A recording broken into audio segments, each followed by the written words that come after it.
This is a 2003 four-door Honda Civic LX. My driver's side window switch was broken. I saw previous videos online that say you need to take off the entire door panel to access that switch. And there's an alternative way that's much faster. You pop off this outer panel here. You'll encounter this. You take out these two screws here.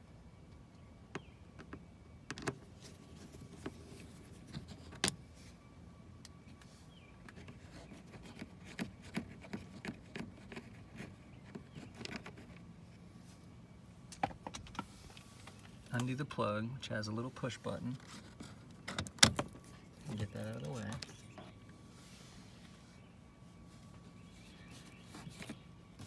Then you can lift this up and out and take it off of here.